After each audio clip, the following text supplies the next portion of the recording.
Hey everybody, my name is Tim Stoddard with StodzyMedia.com. Today we're going to go through a quick lesson plan on using Instagram to grow your business and grow your brand. I'm going to give you guys some real practical techniques that you can use and that you can start doing today. This is really going to help.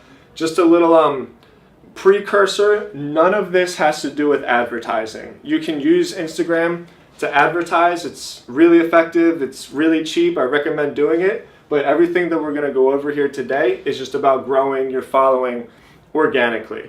So let's get started. Number one, use hashtags. A lot of people don't like to use hashtags because there's like a weird thing around them. That's silly. Hashtags are going to work. You're going to grow your business with them. Here's what we like to do.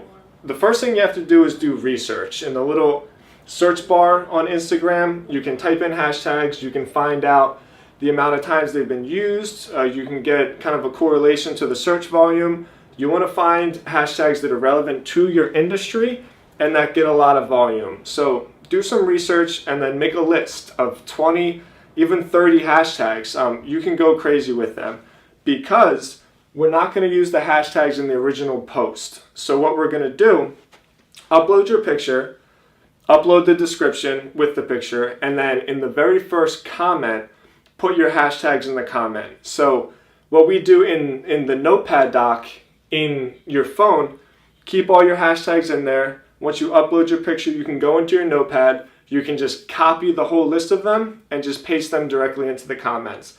That way your hashtags are still going to register on that piece of content and they're not going to dilute the description of the original image. So number two, quote pictures, guys. When quotes kind of first came around, I thought that they were going to be a little bit of a fad. I didn't think they were going to stick around, but quotes and memes and all of it is here and it's here to stay. So you want to make sure you take advantage of this. These two apps are what I use, Typorama and Instaquote. Ideally, I'd like to just use one of these apps. Here's the problem with it. Typorama has a limit to the amount of text that you can put over top of a picture. So let's say you have like a whole paragraph and you have 2 or 3 sentences that you want to use. You can't do it here. So Typorama is more polished. It gives you the option to put like a little watermark in the corner. It has some really nice images that you can use. But if you have a long quote, you want to get the image here, take a screenshot of it, put it into Instaquote, and then you can put as many words as you want. If the whole entire image is kind of one quote, you have the option to do that here. So to do this effectively, you got to use both of these. Also, if you're using video for Instagram, make sure that in at least half of your videos, you're putting some kind of text over top of the video. You're going to get a way better engagement rate doing this because when people are just scrolling through their timeline, they're going to see tons and tons of videos and there's no reason for them to really stop at any particular one. But if you put some text over top of it, you can put like a little piece of copy, something that's going to incentivize them to say, hey, what's this? I want to watch it. To do this, there's an app called Text on VS.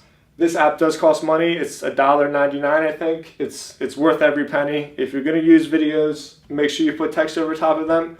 Use this app. It's great. So, number 3, influencer marketing. Instagram is full of people and brands that have a big following. You want to leverage these people's following to grow your own. So before you do that, you have to network because people have control of their own accounts, obviously. And in order to get posted on other people's accounts, you have to reach out to them. That's the first step. So use Instagram to network. Find some influencers, find some companies that have a big following and that are relevant to your industry. So once you get there and you've decided who you want to network with, maybe send them a DM on Instagram. Maybe you have to do some more research, stalk their website, find their email address, send them an email. You got to get in contact with them because obviously you need their permission. So once you do that, you have 2 options. One is what we call a share for share. If somebody is on Instagram a lot, you can send them a message, S4S. That's kind of the little short code that we use. That means share for share. To do this, you're going to need accounts that have a similar audience number as you, because you're pretty much sharing each other's content. You're going to post a picture of them, tag them, maybe tell people in the description like, hey, go check out this account. They're going to do the same thing for you. So you're just quite literally sharing each other's content. It's a win-win for both of you. If there's an influencer that has a much bigger following than you, chances are you're going to have to pay them. Depending on how large the following is dependent on how much money you're going to have to spend. If you have a budget and you're looking to grow your Instagram, this is money worth spending. If you can find somebody that has 100,000 followers, a couple 100,000 followers, pay them. Pay them, have them post your content, have them tag you in it. You know, make sure they use the little finger emojis that point towards your handle so that when they click on it, they can follow you. This is money worth spending. If you have a budget for it, pay influencers to promote your brand or your product. Finally, Instagram Stories is the latest update on Instagram. It's working really well. Obviously, they're doing it to compete with Snapchat. Instagram Stories allows you to upload little pieces of micro content. So you get 10 seconds. Here's how you want to work with stories. 1, post frequently.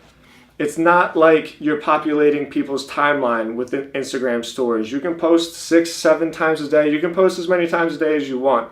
There's no limit to it, because if people don't want to watch it, then they can just skip over you. So you're not going to annoy them by posting a lot of content.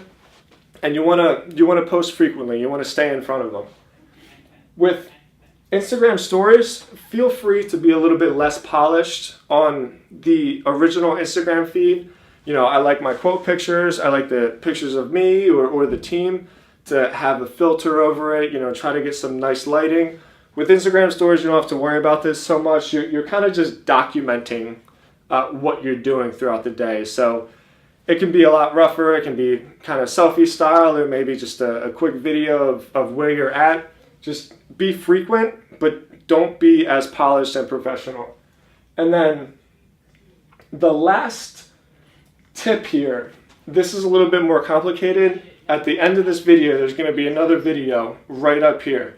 I want you guys to watch this, because you can actually upload pictures onto Instagram Stories. So let's say I take a picture and it's relevant, but it's not something that I want to use right now. You can save that picture and you can upload it as a story.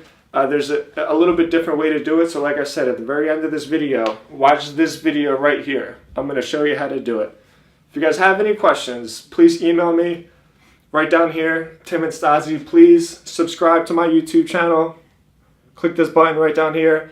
You can subscribe. We're doing these lesson plans 5 days a week. We've gotten some great feedback so far, and I know that people are finding some value. So I appreciate you guys' time. Thank you so much for watching. Hit me up. Until next time, peace.